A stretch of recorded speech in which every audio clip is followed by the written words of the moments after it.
जब हम एक गार्डन को ऑर्गेनिकली मेंटेन कर रहे होते हैं, अगर उसमें कोई बीमारी, कोई पेस्ट या इंसेक्ट का हमला हो जाता है, और उसको कंट्रोल करने के लिए हम इनऑर्गेनिक वेज का, इनऑर्गेनिक मेथड्स का इस्तेमाल करें, तो उस गार्डन के ऑर्गेनिक होने का जो मकसद होता है ना, वो फोत हो जाता है।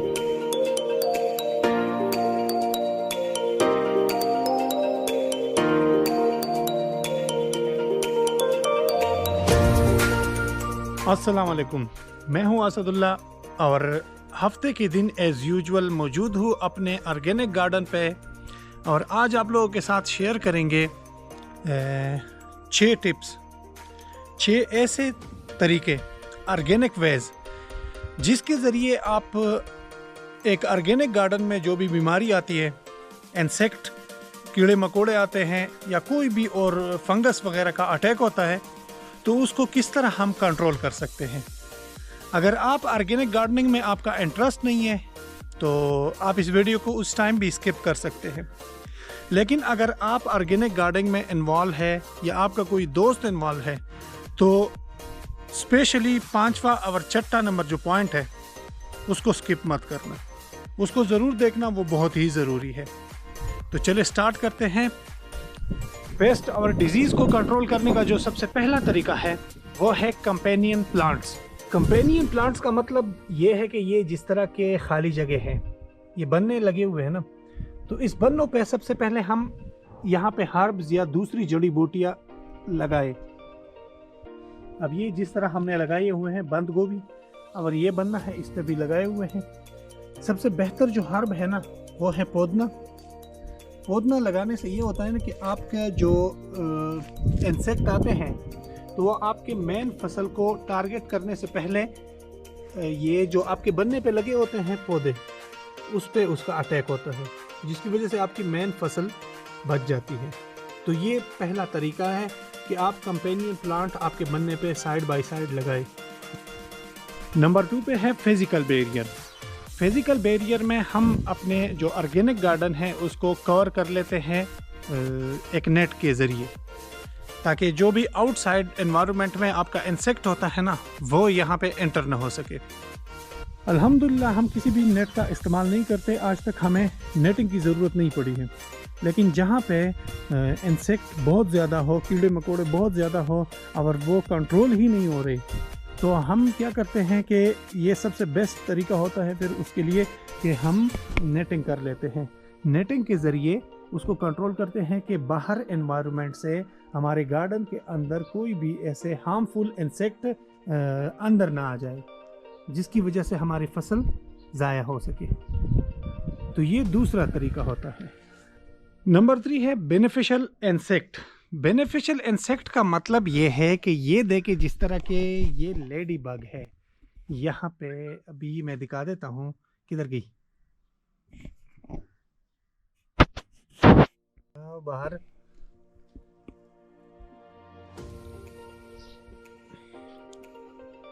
अब जिस तरह ये लेडी बग है या दूसरे इंसेक्ट हम इसमें आर्टिफिशियली इंसर्ट करते हैं अपने गार्डन में, और ये बहुत ही बेनिफिशियल इंसेक्ट होते हैं।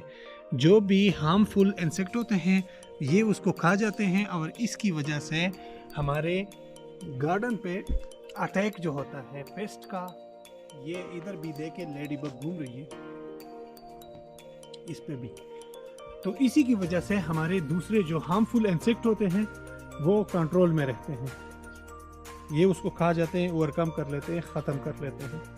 तो ये भी एक बहुत ही अच्छा तरीका है। हम इनको अगर हमारे गार्डन में मौजूद नहीं है तो हम आर्टिफिशियली इसको इंसर्ट कर लेते हैं, कहीं से भी लाके इधर छोड़ देते हैं, खुद ब खुद ही फिर ब्रीड हो जाते हैं, नेक्स्ट बढ़ते हैं।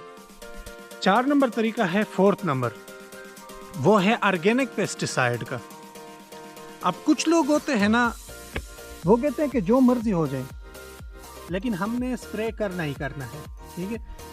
वो एक चीज़ को ऑर्गेनिकली रहने ही नहीं देते, लेकिन फिर भी कुछ ऑर्गेनिक पेस्टिसाइड होते हैं,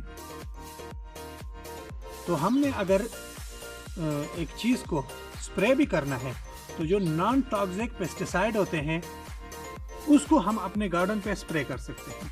जिस तरह इंसेक्टिसाइडल होते हैं, नीम ऑयल होता है, ये ऑर्गेनिक होते हैं, तो इसको हम स्प्रे कर सकते हैं, पानी में डाल के स्प्रे कर सकते हैं। लेकिन फिर भी तो ये स्प्रे करने की वजह से हमारे जो ये यूज़फुल इंसेक्ट्स होते हैं, जिस तरह लेडी बग आपको लोगों को दिखाया, ये होते हैं, ये भी मर जाते हैं। पांचवा बहुत ज़रूरी, बहुत ही आसान और बहुत ही कास्ट इफेक्टिव तरीका इंसेक्ट को कंट्रोल करने के लिए, बीमारियों को ख़त्म करने के लिए आसान तरीका है हैंड पैकिंग। कि जिस तरह के अभी गार्डन है ना, तो ये कोई वो टिड्डी दल तो होते नहीं है कि लाखों की तादाद में एक ही रात में आ गई और सारे फसल को तबाह कर गए, ऐसा नहीं होता। ठीक है, ये हम अगर एक गार्डनर होता है तो गार्डनर हर रोज़ अपने गार्डन में कुछ ना कुछ कर रहा होता है, तो वो अपने पौधों को बच्चे की तरह उसकी केयर कर रहा होता है। वो रोज़ देख रहा होता है कि इसमें किस चीज़ की कमी है, पौधे को पानी की ज़रूरत है या नहीं है। तो हैंड पिकिंग में क्या करते हैं, जिस तरह कि मैं ये अभी आपको दिखा रहा हूँ, ये पौधा है ना, अब जिस तरह इसको ये लग गए हैं, ये कीड़ा लग गया। अब हैंड पिकिंग में क्या करते हैं, ये जिस तरह इससे वैसे खारिश भी हो जाती है, लेकिन फिर भी अब ये है ना, इस कीड़े को हम पकड़ लेते हैं। इस कीड़े को पकड़ के, इसको पकड़ के हम साइड का पे कर लेते हैं, मार देते हैं। ठीक है, यहाँ पे इन्होंने ये अंडे दिए होते हैं। अगर हम इसको हाथ से उठा के, ये अंडे दिए हुए हैं, ये मैं दिखा देता हूँ, ये एग्स दिए होते हैं। अगर शुरू में हम इसको कंट्रोल करते हैं हैंड पिकिंग से, यानी इसके लार्वा को बढ़ने ही नहीं देते, ये अंडे वगैरह बढ़ने ही न दे, तो ये जो पेस्ट है, ये हार्मफुल इंसेक्ट्स, ये हमारे पौधे को नुकसान नहीं दे सकते। अब इसके जिस तरह ये अंडे हैं, ये भी ख़राब कर ले, हाथों से तोड़ ले, ठीक है, तो हमारा पौधा इस तरह बच सकता है।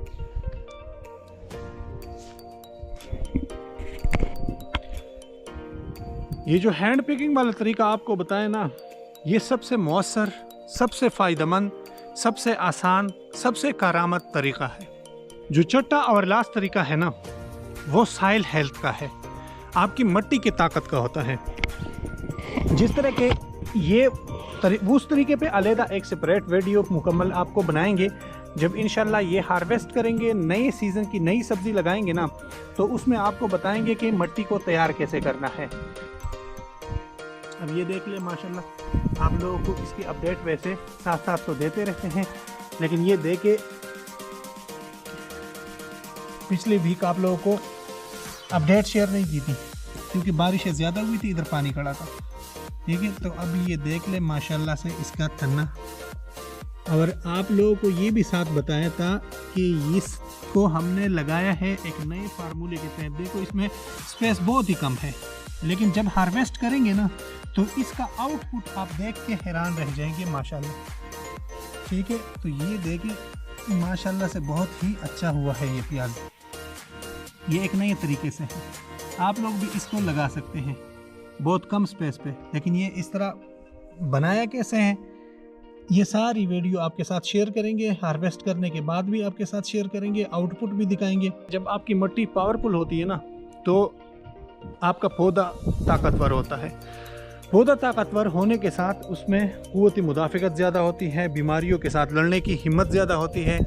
और इसी तरह आप पेस्ट को, जो इंसेक्ट होते हैं और बीमारियाँ होती हैं, उसको कंट्रोल कर सकते हैं। ये 6 तरीके आप लोगों के साथ शेयर किए, जिसके ज़रिए आप ऑर्गेनिकली अपने पेस्ट को, इंसेक्ट्स को और डिजीज़ को कंट्रोल कर सकते हैं। मैं कभी भी मशवरा नहीं दूंगा कि आप सिंथेटिक पेस्टिसाइड्स या हर्बिसाइड्स का इस्तेमाल करके अपने ऑर्गेनिक गार्डन को बर्बाद कर दे, उसको इनऑर्गेनिक बना दिए। क्योंकि सिंथेटिक पेस्टिसाइड्स या हर्बिसाइड के इस्तेमाल से आपका गार्डन सिर्फ इनऑर्गेनिक नहीं रहता, बल्कि वो आपके जो प्लांट्स हैं उसको भी नुकसान देता है, हमारे एनवायरनमेंट को नुकसान देता है, और स्पेशल जो उसका असर होता है ना, वो ह्यूमन हेल्थ पे होता है, ह्यूमन हेल्थ पे।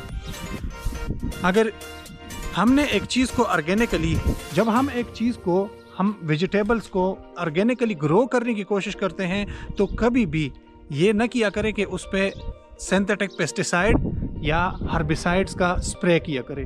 नहीं, नेवर। मैं मना करूँगा और उसको अवॉइड किया करें।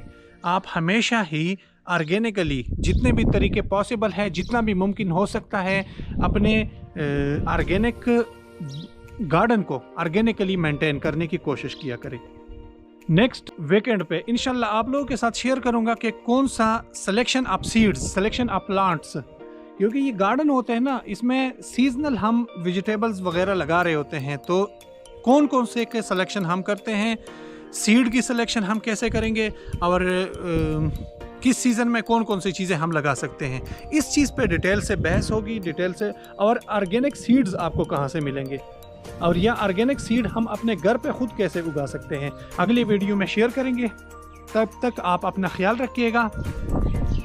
अल्लाह हाफिज़।